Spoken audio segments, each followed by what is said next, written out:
हम लोग आज जानेंगे कुछ चीज़ों को, लेकिन उससे पहले आइए एक परमेश्वर के वचन को पढ़ेंगे। हम सब खोलेंगे, सभी कोई मत्ती रचित सुसमाचार अध्याय 17 का 21 पद, और मैं आपके लिए पढ़ती हूँ। मत्ती रचित सुसमाचार अध्याय 17 का 21 पद में लिखा है, पर यह जाति बिना प्रार्थना और उपवास के नहीं निकलती है। ईश्वर की वाणी है, ईश्वर को धन्यवाद। क्या कह रहा है? पर यह जाति बिना प्रार्थना और उपवास के नहीं निकलती है ना। अब इसको अगर ऊपर से पढ़ते तो यह लिखता है, जब वे भीड़ के पास पहुंचे तो वहां मनुष्य उसके पास आया और घुटने टेक कर कहने लगा, हे प्रभु, मेरे पुत्र पर दया कर, क्योंकि उसको मिर्गी आती है और वह बहुत दुख उठाता है और बार बार आग में, बार बार पानी में गिर पड़ता है। मैं उसको तेरे चेलों के पास लाया था, पर वे उसे अच्छा नहीं कर सके। यीशु ने उत्तर दिया, हे अविश्वासी और हठीले लोगों, मैं कब तक तुम्हारा सहता रहूंगा, कब तक तुम्हारी सहूंगा? उसे यहाँ मेरे पास लाओ। तब यीशु ने दुष्ट आत्मा को डांटा और वह उसमें से निकल गई। लड़का उसी घड़ी अच्छा हो गया। तब चेलों ने एकांत में यीशु के पास आकर कहा, हम उसे क्यों नहीं निकाल सके? उसने उनसे कहा, अपने विश्वास के घटी के कारण। क्योंकि मैं तुमसे सच कहता हूँ, यदि तुम्हारा विश्वास राई के दाने के बराबर भी हो तो इस पहाड़ से कर सकोगे तो यह सरक कर वहां चला जा, तो वह चला जाएगा और कोई बात तुम्हारे लिए असंभव नहीं होगी। पर यह जाति, बोलिए यह जाति, बिना प्रार्थना और उपवास के नहीं निकलती। उपवास जो है, हम नहीं, ये हम लोग जो फास्टिंग करा अभी, और इसके बाद फिर हम लोग 40 दिन का और फास्टिंग जाएंगे। लेंथ आ रहा है, ठीक है। उपवास क्या है? एक आत्मिक आदत है। क्या है? आत्मिक आदत है। जैसे संसार में एक हैबिट होता है ना, जैसे हमारी अन्नी को कुकिंग करना बहुत अच्छा लगता है, वो उनकी हैबिट है। दीदी को टीचिंग करना, वो एक उनका अच्छा हैबिट है। प्रतिमा सिस्टर का नर्सिंग लाइन है, मेरा भी नर्सिंग लाइन है। वो हमारे क्या हैबिट है, वो हमारा प्रोफेशन है जो हमें अच्छा लगता है। उसी प्रकार उपवास भी क्या है? एक आत्मिक आदत है। वचन कहता है उपवास का एक आत्मिक आदत है, जिसे हम अपने लिए नहीं बल्कि पूरी परिस्थिति को बदलने के लिए करते हैं। आपका फास्टिंग सिर्फ आपको नहीं बदलेगा, आपका फास्टिंग सिर्फ आपके जीवन को नहीं बदलेगा, आपका फास्टिंग आपके पूरे परिवार को बदलता है। हालेलुया, यीशु की स्तुति हो, यीशु को धन्यवाद। लेकिन आलसी लोगों के लिए फास्टिंग नहीं है। कंबल के नीचे फास्टिंग नहीं होती है, कंबल के नीचे फास्टिंग नहीं होती है। आलसी लोगों के लिए फास्टिंग नहीं है। जो समय पे चर्च नहीं जाते, जो फेलोशिप नहीं करते और वो उम्मीद करते हैं कि स्वर्ग का परमेश्वर उनके लिए उतर आए। ये कैसे पॉसिबल हो सकता है? आप समय से चर्च नहीं जाएंगे, आप आराधना नहीं करेंगे, आप फेलोशिप नहीं करेंगे, आप बाइबल नहीं पढ़ेंगे, आप दुआ नहीं करेंगे, और आप ये कैसे एक्सपेक्ट करते हैं, आप ये कैसे बोल सकते हैं कि स्वर्ग का परमेश्वर आपके लिए नीचे उतरे? How is possible? दीदी हम दुआ नहीं कर रहे हैं और हम एक्सपेक्ट कर रहे हैं कि अनीता दीदी हमारे लिए प्रार्थना करे और सारी चीजें बदल जाएं। कैसे? सिर्फ अनीता सिस्टर की प्रार्थना से? आप प्रार्थना नहीं कर रहे, आप अपने कंफर्ट जोन को नहीं छोड़ रहे, आप अपने लेजीनेस को नहीं छोड़ रहे। हाँ, और आप कहते हैं कि स्वर्ग का परमेश्वर आपके लिए नीचे उतर आए। कैसे आएगा? प्रभु यीशु मसीह भी जब 40 दिन उपवास किए ना, जब प्रभु यीशु मसीह 40 डेज का फास्टिंग जो अभी आप लोग भी करने वाले हैं, इस उपवास में जब प्रभु यीशु मसीह ने फास्टिंग किया, यीशु मसीह के पास एसी नहीं था। यीशु कहाँ गया था? नहीं, जंगल। जंगल पहाड़ में ही आता है, ठीक है, तो जंगल। हाँ, यीशु मसीह के पास एसी नहीं थे, पंखे नहीं थे, घर नहीं था। हमारे पास तो एसी है, पंखा है, बेड है, सब कुछ है कि नहीं है। लेकिन यीशु मसीह जब फास्टिंग किया ना, तो यीशु के पास ना तो वहाँ पे एसी था, ना पंखा था, ना कुछ था, ना खाने के लिए रोटी थी, रोटी का टुकड़ा तक प्रभु के पास नहीं था। और जब वो 40 दिन के बाद, उपवास के बाद वो फास्टिंग प्रेयर करके आए, उसके बाद उन्होंने जो परमेश्वर की आत्मा के साथ काम किए वो जबरदस्त थे, मिरेकल्स वाले काम। जहां खड़े होते थे दुष्ट आत्मा कांपती थी, जहां खड़े होते थे रोगी चंगे हो जाते थे, जहां वो जाते थे मरा हुआ व्यक्ति जिंदा हो जाता था। आखिर परमेश्वर ने भी समय को बिताया। उस समय उनके जमाने पे घड़ियां नहीं थी, वो लोग पता है दिन को कैसे गिनते थे, पत्थर रखते थे, एक एक करके पार करते थे, पत्थर को फेंकते थे और उस तरह से काउंट करते थे। 40 डेज उन्होंने फास्टिंग किया। हाँ जी, परमेश्वर के दास जो मती था ना, मैथ्यू, वो प्रभु के साथ चलता था। परमेश्वर के बहुत सारे चले हुए, लेकिन मती जो था ना, जो प्रभु बोलता था मती उसको क्या करता था, लिखता था।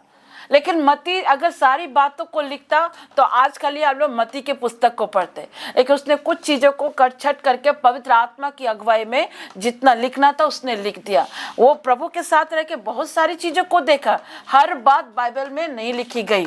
अगर सारी बातें लिखी जाती तो आज केवल मती की पुस्तक को पढ़ते, है ना। वो पवित्र आत्मा की अगुवाई में लिखा, जो प्रभु ने उसे लिखवाया। यहाँ लिखता है, परंतु इस प्रकार की जाति बिना प्रार्थना और उपवास की नहीं निकलती है। कुछ जातियां टूटेगी नहीं, बोलो कुछ जातियां टूटेगी नहीं। और आपको और मुझे इस 2026 में उसे तोड़ने की सख्त जरूरत है। यीशु की स्तुति हो, यीशु को धन्यवाद। डियर पीपल ऑफ गॉड, उन चीजों को बड़े ध्यान से देखना जो 2025 में आपको मिला नहीं। आपके प्रार्थना के उत्तर, आपके मिरेकल्स, अब जो परमेश्वर आपके जीवन से करना चाहता था, आपके जीवन से परमेश्वर कुछ उस चमत्कारों को लाना चाहता जो आप एक्सपेक्ट किए थे, उसे आपको नहीं प्राप्त हुआ। वो प्रार्थना के उत्तर, वो चमत्कार जो आपके लिए प्रभु ने लिखा था, जिसने आपने अचीव नहीं किया। 2025 में जो चीजें आपके लिए लिखी गई थी, जो मिरेकल्स आपके लिए लिखे गए थे, जो छुटकारा आपके लिए लिखा गया था, और जो चीजें प्रभु ने आपके लिए लिखा था, वो चीजें अगर आपको नहीं मिली, कितने लोगों को नहीं मिली है? अगर आपका जवाब नहीं है, कितने लोगों को नहीं मिला है अभी तक? नहीं, सब कुछ नहीं मिलने वाले को पूछ रही हूँ। बहुत लोगों को अगर आपका जवाब है कि ना, नहीं मिला है, तो इस 2026 में 40 डेज के फास्टिंग में आपको एक काम करना पड़ेगा। बोलो क्या? बोलो पक्का? चाहते हैं ना 2026 में देखें? जो मिरेकल्स आपने नहीं देखा, जो आंसर आपने नहीं देखा, इस 2026 में अगर आप देखना चाहते हैं तो सबसे पहले आपको अपना प्रार्थना, अपनी आराधना की रीति को बदलना होगा। सबसे पहले क्या करना पड़ेगा? प्रार्थना और आराधना की रीति को बदलना होगा। और साथ ही साथ सबसे इम्पोर्टेंट चीज,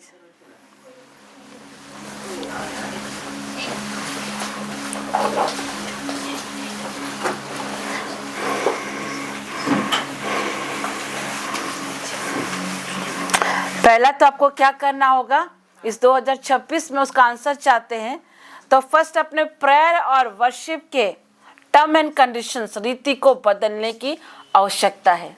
और दूसरा सबसे इम्पोर्टेंट बता दूं, दूसरा सबसे इम्पोर्टेंट, अपना चमड़ा बदलने की आवश्यकता है। स्किन, वो तो पता है। चमड़ा बदलने की आवश्यकता है। हाँ, आप सोचो क्यों मैं ये बात कर रही हूँ? क्योंकि इतना महान परमेश्वर, अनीता दीदी, अगर वो आपके अंदर वास करना चाहता है तो आज आपको अपना चमड़ा भी बदलने की आवश्यकता है। हम इस चमड़े से व्यभिचार करें, इस चमड़े से झूठी बातें बोले, इस चमड़े से दूसरों की निंदा करे, इस चमड़े से दूसरों को ठट्टा में उड़ाए। जब दूसरों के प्रार्थना के उत्तर नहीं आ रहे, जब उसका रिजल्ट नहीं दिख रहा, तो हम यहाँ से सुन के भी जा रहे हैं और दूसरी जगह ठट्टा भी कर रहे हैं। तो आपके चमड़ा को बदलने की आवश्यकता है कि नहीं है? आप अगर ये एक्सपेक्ट करते हैं कि परमेश्वर आपके अंदर से काम करे, तो आज आपको आराधना प्रार्थना के साथ आज आपको चमड़ा भी बदलने की आवश्यकता है। हाँ, वो महान परमेश्वर, स्वर्ग का परमेश्वर आपके अंदर वास करने से पहले देखता है कि आप पवित्र हैं कि नहीं, आपका शरीर सही है कि नहीं। हाँ जी, कोई सुधरना चाहता है तो उसको सुधरना ही नहीं देना चाहते हो। अगर किसी का प्रार्थना का उत्तर नहीं आया, किसी वजह से रिजल्ट नहीं आया, तो हम उसको निंदा पे निंदा कर रहे हैं, उसको ठट्टे में उड़ा रहे हैं, उसके बातों का अफवाह फैला रहे हैं। आप उसके लिए दुआ कितना कर रहे हैं? आप उसके लिए दुआ कितना कर रहे हैं? कई बार आपको प्रार्थना आराधना के साथ आज आपको चमड़ा भी बदलने की आवश्यकता है। वो महान परमेश्वर जो स्वर्ग और पृथ्वी का मालिक है, वो आपके अंदर वास करना चाहता है। वो स्वर्ग का परमेश्वर, हम तो यहाँ प्रचार कर रहे हैं, लेकिन स्वर्ग में प्रचार नहीं है। वो स्वर्ग में सूरज और चांद की रोशनी नहीं है। स्वर्ग में सूरज और चांद की रोशनी आपको नहीं दिखेगी। वो मेन डोर से लेकर प्रभु के सिंहासन तक प्रभु के मुख से निकली हुई रोशनी चमकती है। प्रभु के सिंहासन से वो पानी बह रहा है, वो रोशनी चमक रही है। हाँ जी, वहां सिर्फ हालेलुया ही होता है, वहां सिर्फ आराधना और स्तुति होती है, वहां कोई प्रचार नहीं होता है। यहाँ हम तो प्रचार कर रहे हैं, यहाँ तो हम बाइबल के वचनों को सुना रहे हैं, वहाँ कोई प्रचार नहीं है। वहाँ सिर्फ स्तुति स्तुति स्तुति स्तुति स्तुति, worship worship worship worship, hallelujah की स्तुति को आप सुनेंगे। जब वो महान परमेश्वर आपके अंदर आना चाहता है, तो क्या आपका चमड़ा सही है? सही है? अपने आप को जांचो परखो। मैं आज आप लोग को पूछती हूँ, हाँ, आज आपको सोचना पड़ेगा, क्या मैं वो पात्र हूँ जिसके अंदर परमेश्वर वास करना चाहता है? क्या मैं वो मिट्टी का बर्तन हूँ जहाँ परमेश्वर की आत्मा रहना चाहती है? क्या मैं वो परमेश्वर का पात्र हूँ जिसके अंदर से पवित्र आत्मा होस्ट कर सके? क्यों आपके प्रार्थना का उत्तर नहीं आ रहा? क्या आपका चमड़ा सही है? क्या आपका आत्मा सही है? सिल्वी सिस्टर, कल आपने कुछ सुना था 1 कुरिन्थी से, जब वहां पर ब्रदर अरुल थॉमस ने बोला अपना शरीर को कैसे चढ़ाना चाहिए? हाँ, आपका शरीर कैसा चढ़ना चाहिए?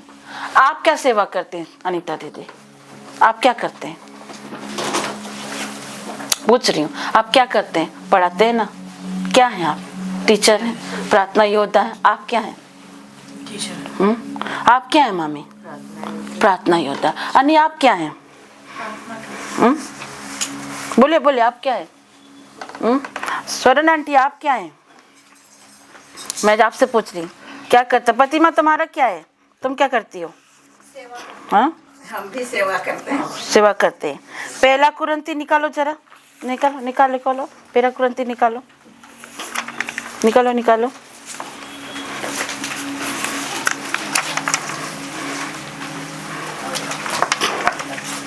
निकाला? 1 कुरिन्थी 6 का पढ़ो तो 19 और 20 क्या लिखा है? पढ़ो सिल्वी।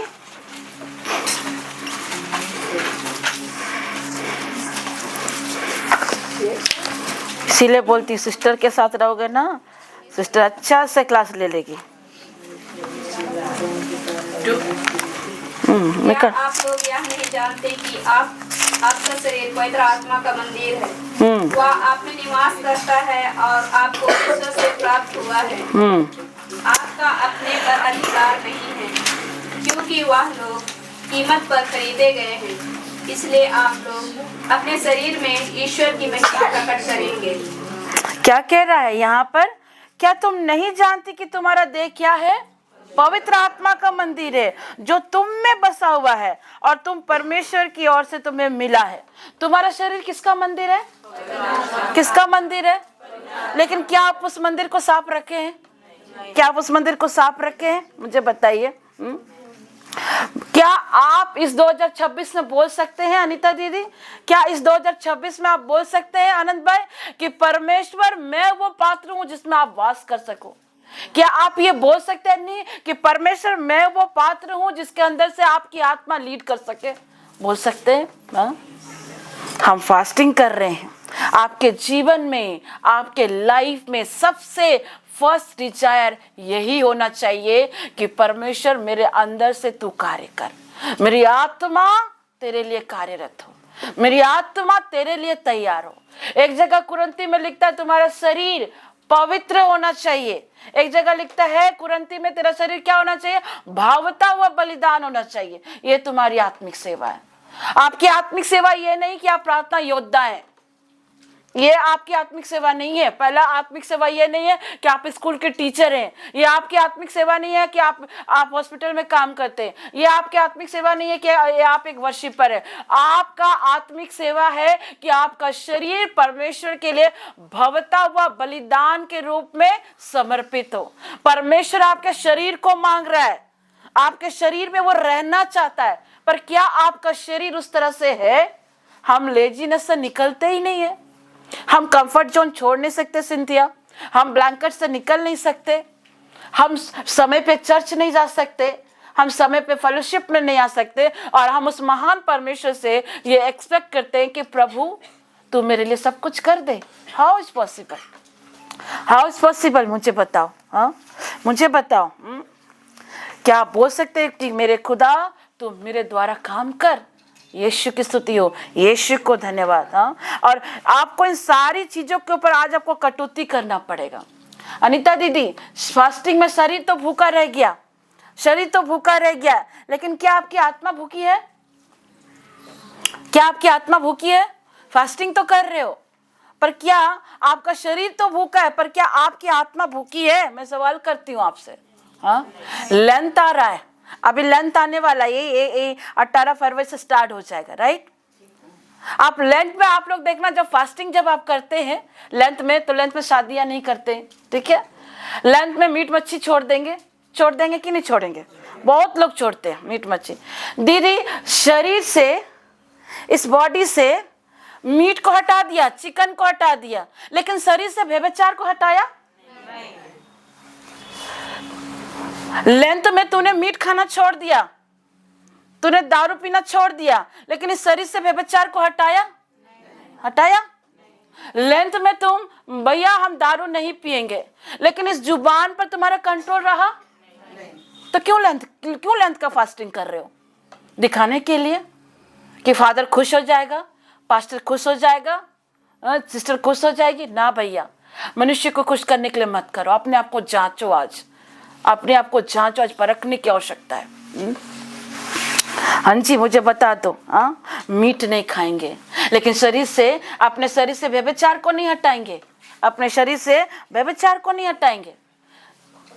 दारू नहीं पिएंगे, लेकिन जुबान से गंदी बातें बकना नहीं छोड़ेंगे, गाली देना नहीं छोड़ेंगे। हाँ, तुमने 40 दिन के लिए खाना को तो त्याग दिया, 40 दिन के लिए तूने खाने के हर आइटम को बदल दिया, लेकिन तुमने इस 40 डेज में क्या अपना विचार बदला? क्या अपने विचार को बदला? क्या तुमने बाइबल पढ़ा? क्या तुमने दुआएं करी? क्या तुमने उपवास में प्रभु के सम्मुख बैठा? क्या तुमने प्रभु से माफी मांगी? क्या तुमने अपने वो सारे सोचों को प्रभु के सामने समर्पित किया? नहीं किया। और हम फास्टिंग में चले जाते हैं, और हम ये एक्सपेक्ट करते हैं अन्नी कि प्रभु मेरे लिए स्वर्ग का द्वार खोल दे। हाउ इज पॉसिबल भैया? कैसे होगा? मुझे बता दो। हाँ, क्या तुमने बाइबल को प्रतिदिन पढ़ा? घमंडी है वो लोग। आज मेरा बेटा बार बार उसको सुन रहा था और अपने पापा को बोल रहा था, आज ब्रदर एल थॉमस बोल रहे थे, घमंडी है वो लोग जो ये एक्सक्यूज देते कि मैं प्रार्थना नहीं कर सकता। घमंडी है वो लोग जो ये एक्सक्यूज देते कि मैं प्रार्थना नहीं कर सकता। घमंडी है वो लोग जो ये कहते हैं कि मैं बाइबल नहीं पढ़ सकता। घमंडी है वो लोग जो ये कहते हैं दुआएं हम नहीं कर सकते। घमंडी है वो लोग जो चर्च नहीं चाहते। घमंडी है वो लोग जो फेलोशिप नहीं करते। और घमंडी है वो बच्चे जो अपनी माँ को खाना पकाने के बाद एक थैंक यू तक नहीं बोलते। एक माँ दिन भर तुम्हारे लिए मेहनत करती है। सैल्यूट करती हूँ मैं अनीता दीदी को, पति माँ को, एनेट को। मैं सचमुच इन लोगों को सैल्यूट करती हूँ। लिली भाभी को सैल्यूट करती हूँ, अन्नी को करती हूँ, मैं सभी माओं को सैल्यूट करती हूँ। ये दिन भर सुबह भोर को उठते हैं, दुआएं करते हैं और अपने बच्चे के लिए, पति के लिए मेहनत करते हैं, सारी चीज को प्रिपरेशन करते हैं, हर वो चीज जो बच्चा मांगे, पति मांगे, सब कुछ देते हैं, करते हैं। बीमार में बच्चे को भी देखेगा, पति को भी देखेगा, लेकिन जुबान से एक थैंक यू तक नहीं आएगा, जुबान से एक धन्यवाद का शब्द तक निकल। घमंडी है वो लोग, सच कहती हूँ, घमंडी है। जो कहते मैं प्रार्थना नहीं कर सकता, मैं दुआ नहीं कर सकता, थैंक यू नहीं बोल सकते। हाँ जी, परमेश्वर ना आज आपके शरीर को मांग रहा है, ताकि शरीर से परमेश्वर तुम्हारे लिए कार्य करे। आपकी सेवा आराधना करने से पहले, आपकी सेवा बाइबल में पढ़ने से पहले परमेश्वर कहता है तुम अपने शरीर को मेरे अंदर में दे दो। हाँ, इस शरीर में पवित्र आत्मा भी वास करता है और इस शरीर में दुष्ट आत्मा भी वास करता है। ये आपको निर्णय लेना है। जो लोग घमंडी होते हैं ना, सिस्टर जी मैं मुंह पे कह रही हूँ, भाई आनंद भाई गॉड ब्लेस यू, तेरे लिए लोग बहुत बड़ी बड़ी बातें मुझे बोलते हैं, लेकिन पता है मुझको पता है मेरा आनंद कैसा है, मुझको पता है, मैंने उसे बदलते हुए देखा है। पता नहीं दुनिया उसको देख पाए ना देख पाए, लेकिन मैं इसको बदलते हुए देखी हूँ।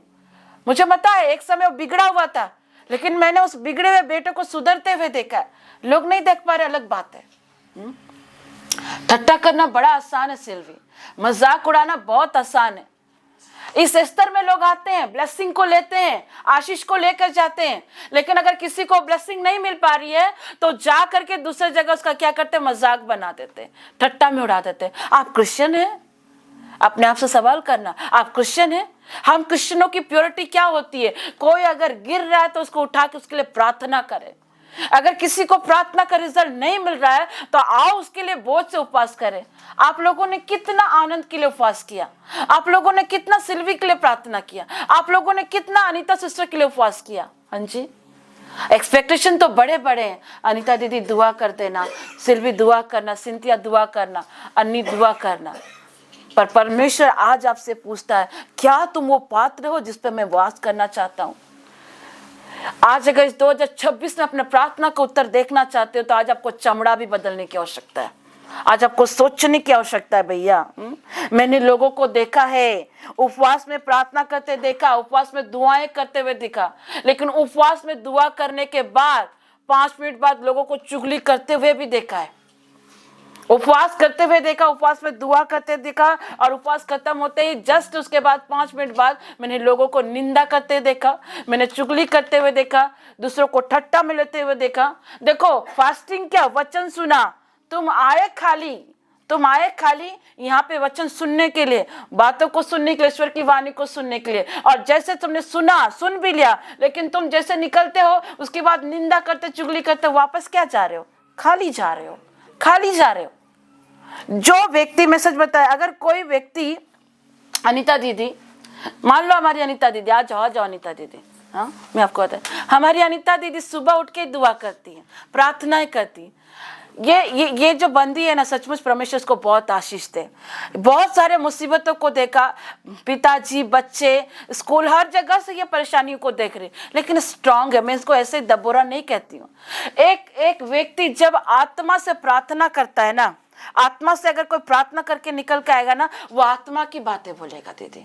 लेकिन एक व्यक्ति जब संसार में रहेगा वो सिर्फ संसार की बातें करेगा। मैं जब भी दीदी से बात करती हूँ ना, किसी भी सिस्टर को मैटर के लिए, दीदी एक ही चीज कहती है, सिस्टर कोई बात नहीं, दुआ करेंगे, प्रार्थना करेंगे, परमेश्वर देगा। क्यों? क्योंकि ये सुबह सुबह किसकी उपस्थिति में बैठ रही है? परमेश्वर की उपस्थिति में, आत्मा में भर करके। आत्मा में जो लोग भरते हैं ना, वो आत्मा की बातें करते हैं, आत्मा की बातें करते हैं। जब कुछ ऐसी प्रॉब्लम होते हैं, हम अन्नी को फोन करते हैं, अन्नी बोलती सिस्टर चिंता मत कीजिए ना, प्रभु है ना, सब ठीक करेगा। क्यों? जो लोग प्रभु की संगति में रहेंगे ना, वो सिर्फ आत्मा और प्रभु की बातें कहेंगे, हाँ प्रभु की बातें करेंगे। जब कोई आपको ऐसा इंसान मिले चर्च में, बाहर में, जो चर्च करके भी, मीटिंग करके, प्रार्थना करके निकल रहे हैं, मिसा अटेंड करके निकल रहे हैं, फेलोशिप से निकल रहे, दुआ करके निकल रहे, उसके बाद भी प्रतिमा अगर तुम्हारी निंदा करे ना बेटा, उसके बाद भी सुमन दी आपकी बुराई करे, आपके बच्चों के बारे में बुराई करे, समझ जाना कि उसके अंदर प्रभु की आत्मा नहीं है। समझ जाना। चर्च से निकलते तुम्हारे बेटे के लिए, तुम्हारे पति के लिए बोले ना दीदी, तो समझ जाना कि उसके अंदर प्रभु की आत्मा नहीं है। जो चुगलियां करता है नेट, समझ जाना कि उस इंसान के अंदर प्रभु की आत्मा नहीं है। हाँ, क्योंकि जो व्यक्ति प्रभु की आत्मा में भर कर आएगा ना, वो सिर्फ आत्मा की बातें कहेगा, वो सिर्फ आत्मा की बातों को लेकर चलेगा। क्योंकि जो आत्मा से चलते हैं ना, वो सिर्फ आत्मा की बातें करेंगे। लेकिन जो प्रभु की हुजूरी पे नहीं चलते ना, वो आकर कहेंगे, पता है तुमको आनंद ने क्या किया है, पता है सिल्वी का रिपोर्ट क्या बताया, हाँ पता है अरिता दीदी के साथ क्या हुआ, डॉली के साथ क्या। चुगली की बातें कहेंगे। हाँ जी, चुगली की बातें। लेकिन जो आत्मा में भर कर आएंगे ना बेटे, वो कहेंगे ठीक है, आनंद ने जो किया प्रभु उसको ब्लेस करे, उसके साथ हम लोग खड़े। ठीक है, सिल्वी का रिपोर्ट नहीं दिखाया, कोई बात नहीं। शैतान इस बार सिल्वी को हराने की पूरी कोशिश किया, लेकिन हम लोग दुआ करेंगे कि सिल्वी को 2026 में रिजल्ट दिख जाए। क्या हम ये बोलते हैं? तुरंत हम ठट्टों में उड़ा देते हैं, इधर उधर बातों को फैला देते हैं। इस स्तर से ऐसा नहीं है कि जिसको ब्लेसिंग नहीं मिला हो, बराबर ब्लेसिंग मिला हो। यीशु की स्तुति हो, यीशु को धन्यवाद, हालेलुया। हाँ, जो आत्मा से निकलते ना, वो सिर्फ अपनी आत्मा से ही बात करते हैं। मैं सच कहती हूँ, मैंने इस स्तर में कई बार इस बात को कहा, चुगली मत करो, निंदा मत करो, लोगों को ठट्टा में मत उड़ाओ। खुदा का शुक्र करते हैं, आधा से अधिक लोग हट गए इस जगह से। जो यहाँ की बातें वहाँ चुगली करते थे, ठट्टा में लेते थे, मुझे जरूरत भी नहीं पड़ी, खुदा ने उनको हटा दिया। नहीं चाहिए भैया, ऐसे लोग नहीं चाहिए। मैं उस भीड़ का क्या करूं जब इस भीड़ को मैं प्रभु के राज्य में ना देखूं? मैं इस भीड़ का क्या करूं अगर मैं इसको प्रभु के राज्य पे ना देखूं? हाँ, जिसको मैं नरक में जाते हुए देखूं, मैं उस भीड़ का क्या करूं? लेकिन मेरे पास अगर 2 या 3 बहनें हैं ना, तो मेरे लिए काफी है जो आत्मा के साथ चलती है। यीशु की स्तुति है। ऑलमोस्ट मैं अगर कहूं तो 50% ऐसे लोग निकल चुके, 50% बाकी हैं। वो भी परमेश्वर हटाएंगे, वो भी परमेश्वर उसको हटाएगा। हाँ जी, प्रभु डायरेक्ट बात करता, प्रभु इमोशन में बात नहीं करता, परमेश्वर फीलिंग में बात नहीं करता। प्रभु क्या है? आत्मा है। और प्रभु को ना आपको मस्का लगाने की आवश्यकता नहीं है। प्रभु मस्का नहीं लगाता बेटा, प्रभु डायरेक्ट बात करता। अगर आप गलत हैं तो प्रभु आपको कहेगा बेटा ये गलत है, वो बोलेगा। वो ये आके नहीं कहेगा, अरे अनीता तुम्हें पता है तेरी सियोन ऐसा ऐसा करती थी, अरे तुमको पता है डोली पहले बहुत प्रार्थना करती थी, अभी तो उसके घर में प्रॉब्लम आ गया, देखो प्रेयर वाली बनी थी। मस्का लगाना, परमेश्वर मस्का नहीं लगाता है। बोलो, प्रभु मस्का नहीं लगाता। तुम अगर गलत करोगे तो परमेश्वर डायरेक्ट बात करेगा, इसके द्वारा बात नहीं करेगा। ठीक है, कि मैं इसको बोलूं इससे वहां जाए, उससे वहां जाए, नहीं। प्रभु डायरेक्ट बात करेगा। हाँ, परमेश्वर ये नहीं बोलेगा हाय मेरा बेबी, बोलो हाय मेरा बेबी, हाय मेरा सोना बच्चा।